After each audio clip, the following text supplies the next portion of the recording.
Hello students, मैं अमन गुप्ता आपका हमारे इस यूट्यूब चैनल पे स्वागत करता हूं। आज की वीडियो में हम ग्रुप थ्योरी को पढ़ने जा रहे हैं। तो ग्रुप थ्योरी पढ़ने से पहले मतलब जो ग्रुप की डिफाइन है उसके लिए हमें तीन चीज़ें ज़रूरी होती हैं। एक होता है एसोसिएटिव, एक होता है आइडेंटिटी एलिमेंट और एक होता है इनवर्स। तो एसोसिएटिव के बारे में हमने हमारी पिछली वीडियो में पढ़ रखा है। अगर आपने वो वीडियो नहीं देखी है तो पहले जाके उस वीडियो को देख लीजिए और वहाँ पे अच्छे से एसोसिएटिव, कम्यूटेटिव के बारे में और सेट्स के बारे में अच्छे से समझ लीजिए। इसके बाद इस वीडियो पे आइएगा और ग्रुप के बारे में पढ़िएगा। तो आइए आज की इस वीडियो का शुरू करते हैं। तो सबसे पहले हमने एसोसिएटिव के बारे में पढ़ लिया है, अब हम पढ़ते हैं आइडेंटिटी एलिमेंट के बारे में। तो आइडेंटिटी एलिमेंट क्या होता है? आइडेंटिटी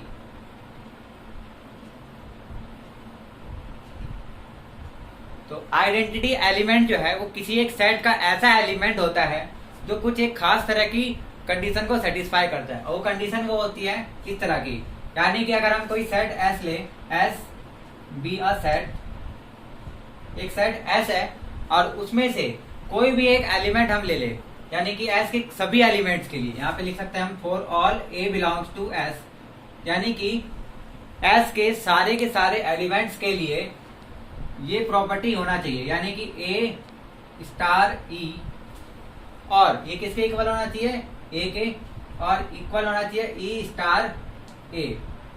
जब ये कंडीशन सेटिस्फाई होगा एस के हर एक एलिमेंट के लिए, तो यहाँ पे जो ये ई है इसको हम बोलते हैं आइडेंटिटी एलिमेंट, यानी जो ई होगा वो क्या हो जाएगा?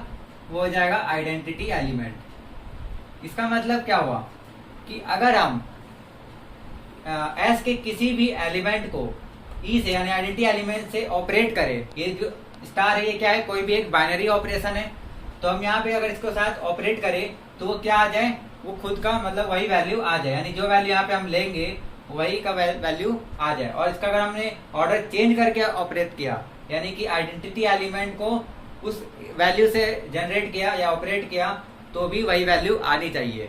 तो इस केस में हम क्या बोलते हैं कि जो हमारा ई है वो क्या है? आइडेंटिटी एलिमेंट है। तो आइडेंटिटी एलिमेंट यही होता है, यानी सेट का ऐसा एलिमेंट जिससे किसी भी एलिमेंट को ऑपरेट करने पे कोई फर्क ना पड़े। फॉर एग्जांपल अगर आप यहाँ पे एस एक सेट लेते हैं जो कि नेचुरल नंबर का सेट है, या फिर हम इंटीजर का सेट ले लेते हैं। एस क्या है? यहाँ पे एक सेट है जिसमें जो एक्स मतलब इसमें जो एलिमेंट आ रहे हैं वो कैसे एलिमेंट आ रहे हैं? X is an integer.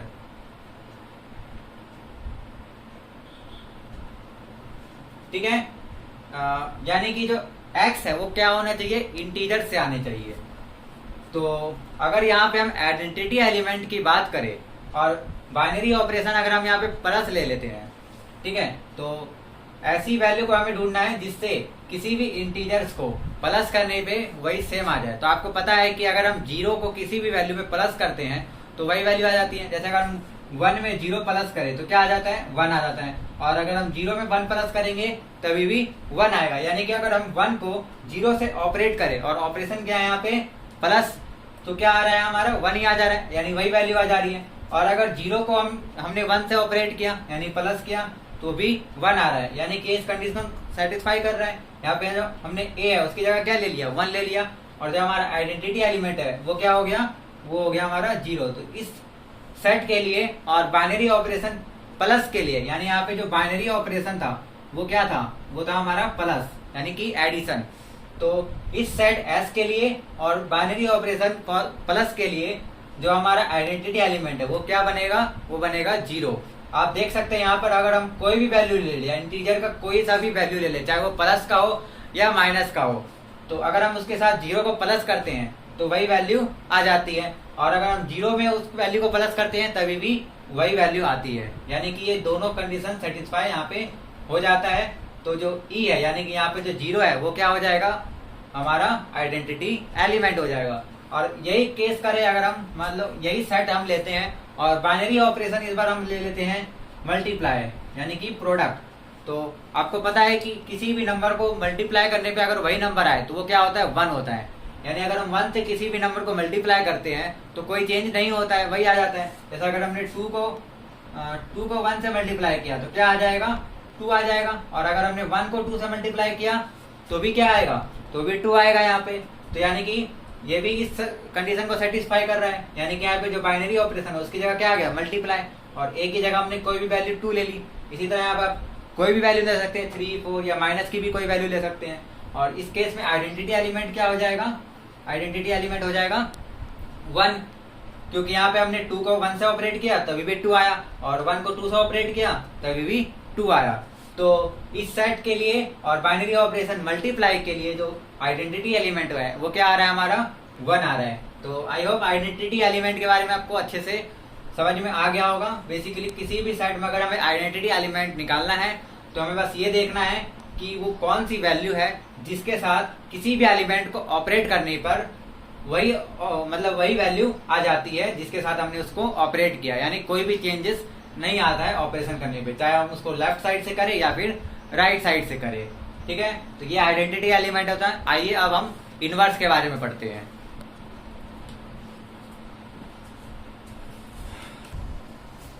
तो आइए अब हम शुरू करते हैं इनवर्स। तो इनवर्स क्या होता है, इनवर्स तो इनवर्स जो होता है वो आइडेंटिटी से ही रिलेशन होता है उसका, यानी कि इनवर्स एक ऐसा एलिमेंट होता है, जैसे अगर हम कोई एक सेट ले लेते हैं एस बी अ सेट, तो एस के किसी भी 2 वैल्यूज के लिए अगर हम ए और बी 2 वैल्यू लेते हैं जो कि एस के अंदर ही आते हैं, यानी कि 2 एलिमेंट है जो कि सेट एस में सही है, तो अगर वो इस तरह की कंडीशन सेटिस्फाई करे, यानी कि ए स्टार बी, यानी ए बाइनरी ऑपरेशन बी अगर हम करें तो वो क्या आ जाए, वो आ जाए आइडेंटिटी आ जाए, यानी ई क्या था हमारा आइडेंटिटी एलिमेंट। यानी कि अगर किसी भी 2 एलिमेंट्स के लिए a binary operation b identity element आ जाता है, या इसका opposite b binary operation a ये भी आइडेंटिटी एलिमेंट ही आता है, तो उस केस में ये जो ए है इस एलिमेंट बी का क्या हो जाएगा, इनवर्स हो जाएगा, और जो बी है वो इस ए का इनवर्स हो जाएगा, यानी ये दोनों एक दूसरे के इनवर्स एलिमेंट होंगे। तो इनवर्स एलिमेंट बेसिकली एक एलिमेंट का ही होता है, यानी कि इस सेट के जितने भी एलिमेंट्स हैं उन सब के लिए कोई ना कोई इनवर्स एलिमेंट होगा।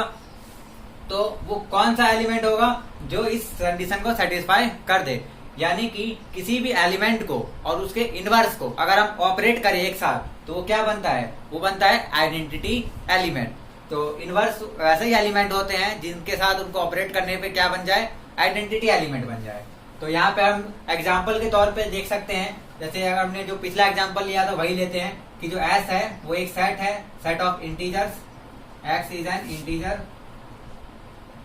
तो और हम बाइनरी ऑपरेशन प्लस को लेकर देखते हैं। अगर बाइनरी ऑपरेशन प्लस है तो यहाँ पे हम अलग अलग वैल्यू के लिए इनवर्स निकाल के देखते हैं। तो जैसे हमें कोई वैल्यू ले ले 1, तो 1 के लिए यहाँ पर हम क्या रखें, अब पहली बात इनवर्स निकालने के लिए सबसे ज्यादा जरूरी होता है आइडेंटिटी, यानी कि पहले हमें आइडेंटिटी के बारे में पता होना चाहिए। अगर आइडेंटिटी के बारे में पता नहीं है तो हम इनवर्स नहीं निकाल सकते, यानी किसी साइड में अगर आइडेंटिटी नहीं है तो इनवर्स भी नहीं होगा, क्योंकि आइडेंटिटी के बारे में अगर हमें पता ही नहीं है तो इनवर्स हम नहीं निकाल सकते हैं। ठीक है, तो सबसे पहले क्या पता होना चाहिए, आइडेंटिटी। और अभी हमने पिछले मतलब अभी कुछ देर पहले हमने किया था कि हमने आइडेंटिटी निकाली थी इसकी, और आइडेंटिटी क्या आई थी, 0 आई थी। किस केस में, जब बाइनरी ऑपरेशन प्लस था तो आइडेंटिटी 0 आई थी हमारे।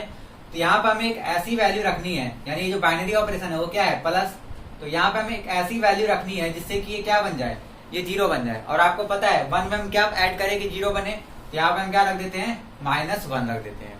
तो 1 में अगर हम -1 ऐड करते हैं तो ये क्या बन जाएगा, 0। और अगर हम इसी का अपोजिट करें, यानी -1 में अगर हम +1 करें तो भी क्या बन जाएगा, ये 0। यानी कि ये जो -1 है ये इस 1 का क्या है, इनवर्स एलिमेंट है। और इसी तरह जो 1 है वो -1 के लिए क्या है, इनवर्स एलिमेंट, यानी एक दूसरे के क्या है, इनवर्स एलिमेंट है।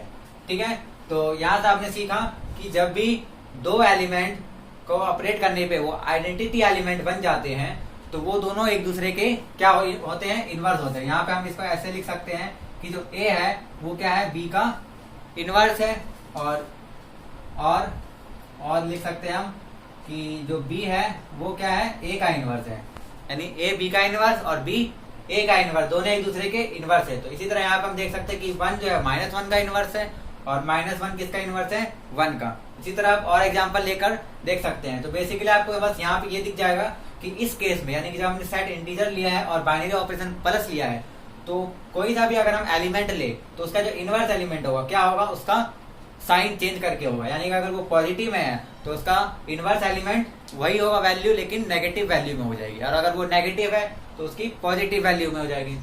अब अगर हम यहाँ पे स्टार की जगह मल्टीप्लाई ले ले, तो मल्टीप्लाई के केस में अगर हम 1 लेते हैं तो 1 को हम किससे मल्टीप्लाई करें कि 1 आ जाए, क्योंकि मल्टीप्लाई के केस में जो आइडेंटिटी एलिमेंट क्या था, वो था 1।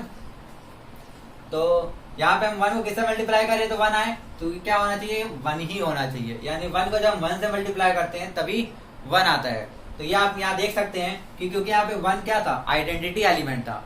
तो आइडेंटिटी एलिमेंट का जो इनवर्स होता है वो क्या होता है, वो खुद ही हो जाता है। यानी आइडेंटिटी एलिमेंट क्या होता है, सेल्फ इनवर्स होता है, यानी अपने आप का ही इनवर्स होता है। लेकिन अगर यहाँ पे हम कोई दूसरी वैल्यू ले लेते, जैसे यहाँ पे हम ले लेते हैं 2, तो 2 में हम क्या मल्टीप्लाई करें कि वो 1 आ जाए।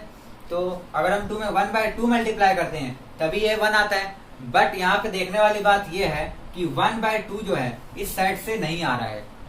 यानी सेट क्या था हमारा, इंटीजर्स का सेट था, और 1/2 एक इंटीजर नहीं है, ये एक रैशनल नंबर बन जाता है। तो इसका मतलब इस केस में जो 2 है उसका कोई भी इनवर्स एलिमेंट इस सेट के अंदर नहीं है। तो यहाँ पे हम बोलेंगे कि 2 का कोई भी इनवर्स इस सेट के अंदर नहीं है। ठीक है, यानी कि बाइनरी ऑपरेशन मल्टीप्लाई के लिए 2 का कोई भी इनवर्स एलिमेंट इस सेट के अंदर नहीं है। लेकिन प्लस के लिए तो है। आप देख सकते हैं कि प्लस अगर हम यहाँ 2 लिखें तो -2 करके 0 आ जाएगा। यानी कि प्लस के केस में आइडेंटिटी इनवर्स एलिमेंट है, लेकिन मल्टीप्लाई के केस में 2 का इनवर्स एलिमेंट नहीं है। तो इनवर्स एलिमेंट आपको समझ में आया होगा। और एक खास बात हमने यहाँ पे देखा कि जो भी आइडेंटिटी एलिमेंट होता है उसका इनवर्स एलिमेंट क्या होता है, वो खुद ही होता है। जैसे यहाँ पे हमने देख लिया, इस केस में भी अगर हम 0 लिखते हैं तो 0 क्या है, एक आइडेंटिटी एलिमेंट है। तो 0 में क्या ऐड करें कि 0 बन जाए, तो 0 में हमें 0 ही ऐड करना पड़ेगा। इसका मतलब 0 का ही इनवर्स है, यानी खुद का ही इनवर्स एलिमेंट है। ठीक है, तो आइडेंटिटी एलिमेंट और इनवर्स एलिमेंट आपको समझ में आया होगा। तो और एसोसिएटिव हमने पिछले वीडियोस में अपने देख रखे हैं कि एसोसिएटिव क्या होता है। तो जब इन तीनों चीजों को एक साथ जोड़ दिया जाए, यानी कि इनवर्स, आइडेंटिटी और एसोसिएटिव, तो वहां से एक ग्रुप की डिफाइन आती है। तो आइए अब हम ग्रुप के बारे में पढ़ते हैं, ग्रुप की डिफाइन क्या होती है।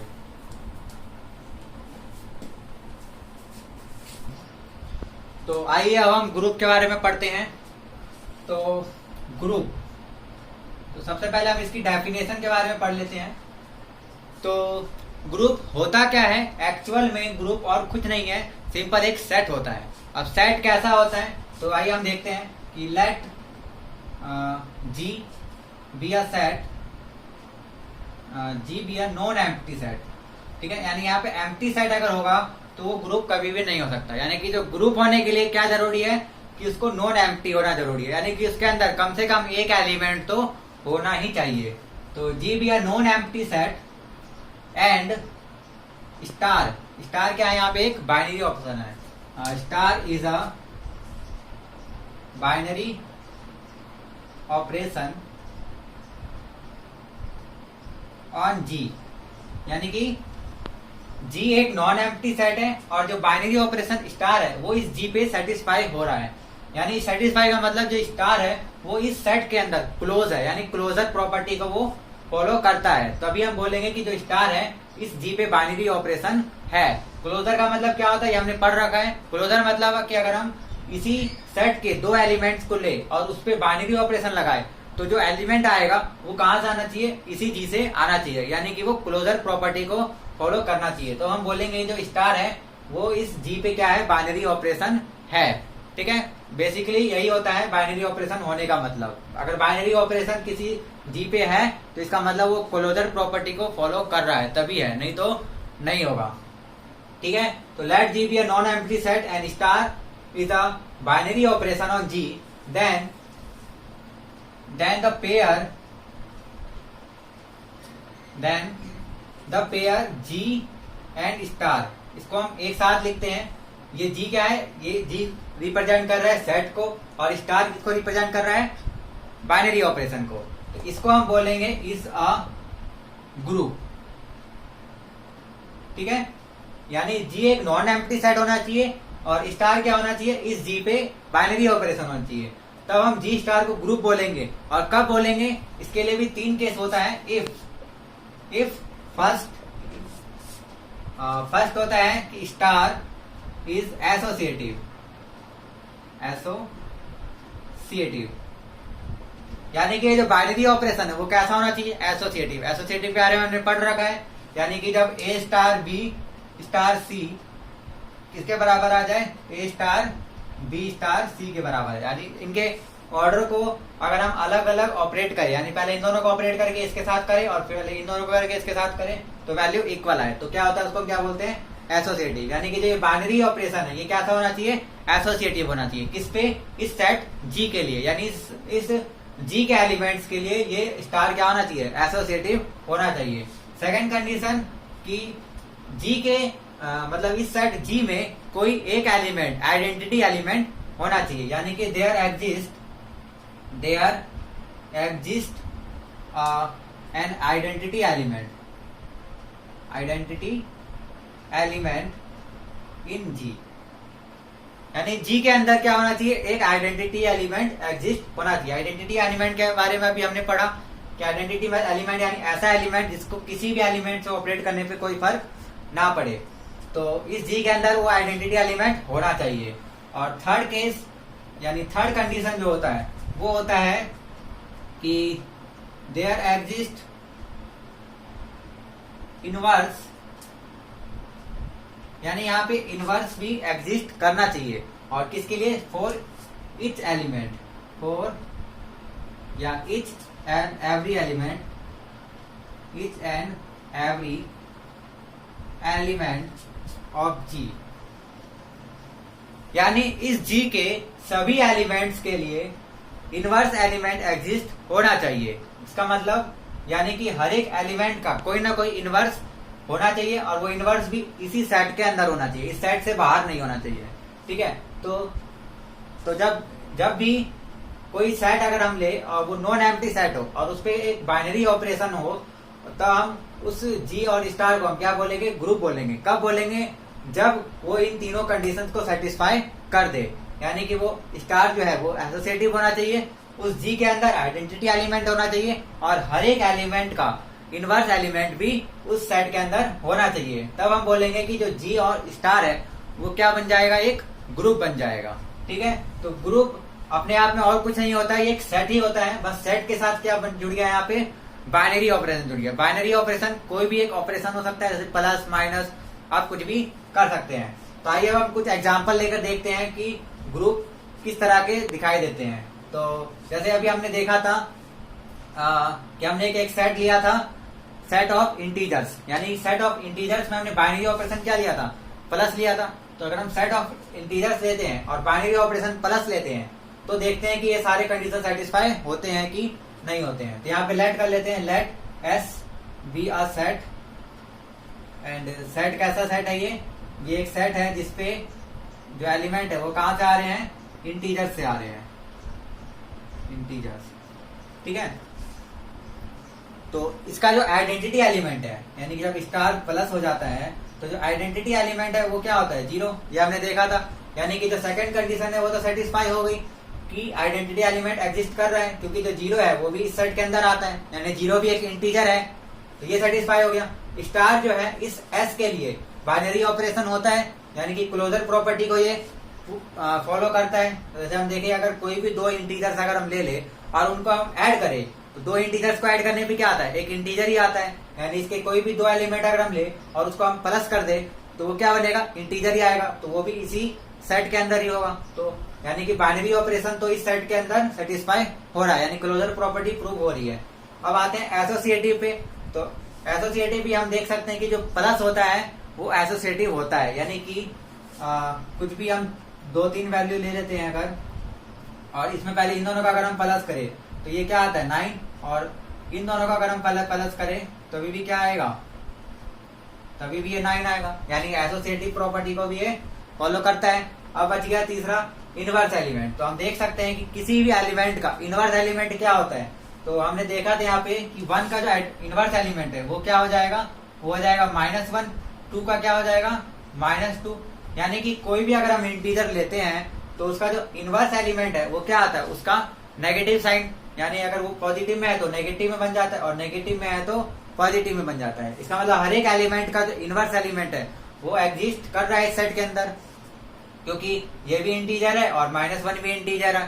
तो ये 1 जो एलिमेंट है इस सेट का, उसके लिए जो इनवर्स एलिमेंट है -1 वो भी इस सेट के अंदर आ रहा है। इसी तरह हर एक एलिमेंट का जो इनवर्स एलिमेंट है वो भी इस सेट के अंदर आएगा। और अगर हम 0 की बात करें तो 0 तो खुद एक आइडेंटिटी एलिमेंट है, और आइडेंटिटी एलिमेंट क्या होता है, सेल्फ इनवर्स, यानी उसका भी इनवर्स तो होगा ही होगा। अगर आइडेंटिटी है तो उसका इनवर्स तो वो खुद ही होता है। तो अगर किसी भी सेट के अंदर आइडेंटिटी एलिमेंट है तो उसका इनवर्स भी उसी के अंदर होगा, क्योंकि वो खुद होता है। यानी हर एक एलिमेंट के लिए यहाँ पे हमें इनवर्स एलिमेंट भी मिल गया, तो ये तीसरी कंडीशन भी सेटिस्फाई हो गई।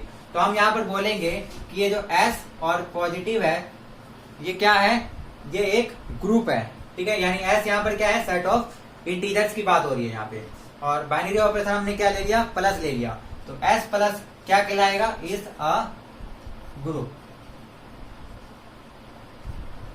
ठीक है।